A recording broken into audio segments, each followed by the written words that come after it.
This morning, Janet Brown tried to wake her youngest daughter up for work. And I get her up every morning and mess with her before she go to work. So I went back to wake her up. And she didn't wake up. I couldn't get her. She didn't respond to me anymore. Immediately, Brown remembered hearing gunfire the night before. I heard gunshots. That's all I heard. And we checked, laid back down. Startled awake by gunshots. This morning, making a devastating discovery. I heard gunshots. That's all I heard. And we checked, laid back down. That's all. And never in my wildest did I think any of those stray bullets came near my house. On April the 13th, 2018, Kendrea's brother was upstairs and observed a party shooting at the back of his house. He checked on his family and everyone seemed okay. Kendrea's brother did not call 12 and went back to bed. At about 3 a.m., a family member woke up to his grandmother screaming in the house after she discovered Kendrea Brown had been shot. The family denied any knowledge of who may be responsible for the victim's death. Kenneth Flowers' DNA was on shell casings found at the crime scene. Kendrea's brother got a twin brother. Both were on house arrest with pending robbery charges at the time of the homicide. Two other parties involved in the robbery have since pled guilty and been sentenced. It is believed Kenneth targeted twin because he provided a statement to detectives during the robbery investigation that implicated the other two defendants. On a recorded jail call from March the 17th, 2018, Kenneth can be heard telling another party, "The twins are rats. I've been tripping with that nigga. Won't get off my Insta." Kenneth's cell phone was in the area of the crime scene at 11:53 p.m. on April the 13th, 2018. The phone then moved to Kenneth's house. Kenneth was arrested and charged with murder, second degree, unlawful use of weapon, and 2 counts of armed criminal action. Kenneth Flowers, 22, was sentenced to 14 years. I heard gunshots. That's all I heard. And we checked, laid back down. That's all. And never in my wildest did I think any of those stray bullets came near my house. Tonight, mourning for Kendrea Brown, the young college student killed in her sleep. On a story you'll only see on 41 Action News, reporter Lisa Benson sat down with her mom. They talked about Kendrea's life and how in just moments, senseless violence ended it. Kendrea Brown was studying to become a physical therapist and loved caring for her nieces and nephews. She has 5 god babies. She has no kids. This morning, Janet Brown tried to wake her youngest daughter up for work. And I get her up every morning and mess with her before she go to work. So I went back to wake her up. And she didn't wake up. I couldn't get her. She didn't respond to me anymore. Immediately, Brown remembered hearing gunfire the night before. I heard gunshots. That's all I heard. And we checked, laid back down. The 24-year-old was struck and killed by a stray bullet while asleep in her own bed. Kendrea grew up in this home. The only thing she did was work, church. She was back in college and home. That's all she did. She was getting ready to start her internship to be a physical therapist. She would just draw you in with her smile, with just the person that she was, you know, because it was genuine. She was just as loving and humble. God got this.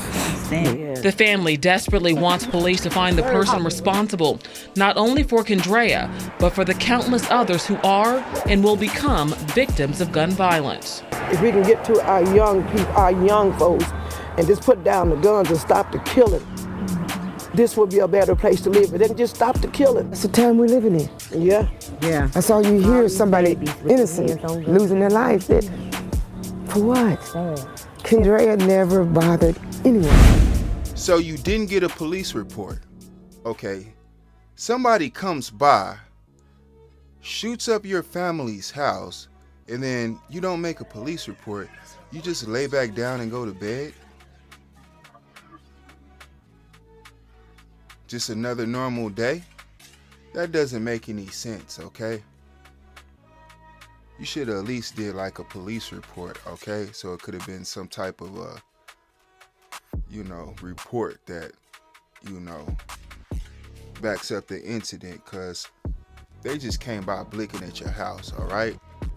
And you don't want to get involved in any of the street stuff because you're snitching, so you don't want to be involved in the street stuff, all right? You and your brother, you're on house arrest, all right? You know who shot the back of your house up, then you go to bed like you don't know who did it.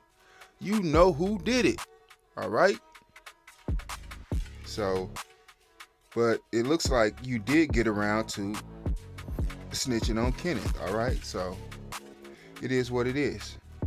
So, now, how do you check on your family without checking on your sister, okay? I don't understand that. If you checked your family and everybody seemed to be okay, you didn't talk to your sister like, yo, sister, you hear that? Kenneth just came by here and shot the house up. And it was more than Kenneth. They said it was like 2 or 3 people, all right? It was several different firearms used, okay?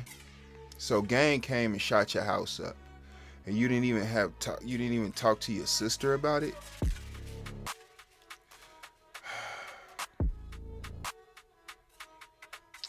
Okay.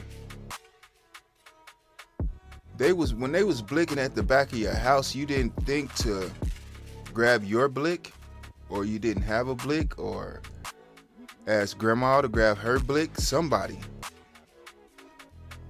You just sitting up there at the window watching your house get blicked. And I mean, it's not smart to just sit at the window and watch somebody shoot up the back of your house. Now, Kenneth Flowers, bro, you got snitched on twice, all right? You got snitched on on the robbery thing. Then when you went to his house, you got snitched on again, okay? So it was some snitching going on during this robbery, and you got snitched on after the robbery, okay? So it wasn't a good move on your part, because like I say, you knew when you did that, dude was gonna snitch on you, because you knew he was a snitch, and he did just that. Kenneth shot my house up, okay? And you went to jail behind it.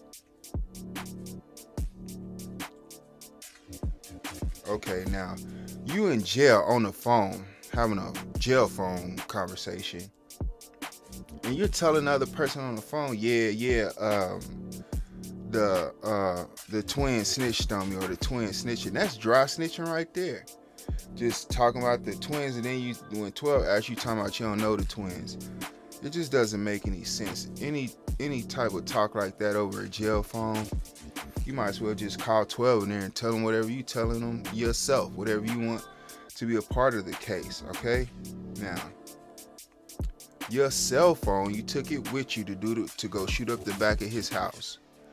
Why would you take your cell phone with you to go shoot up the back of somebody's house? Your cell phone snitched on you, okay? Now, what you gonna do about that? The cell phone snitched on you.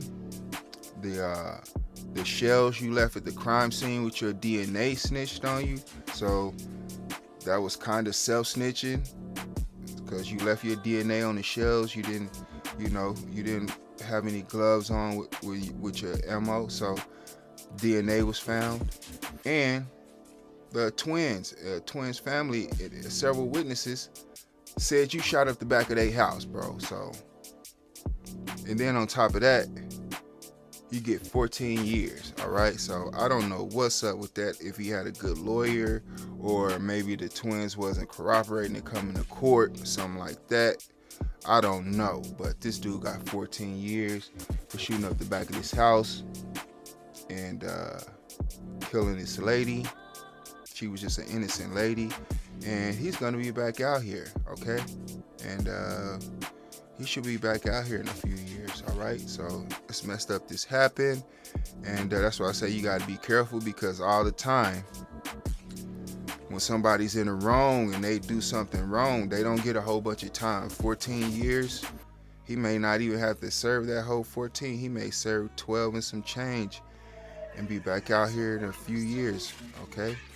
So that's messed up this happened, but like I say, you gotta be careful out here because everybody don't get 100 years for blicking somebody else, all right? All right, I'm out of here.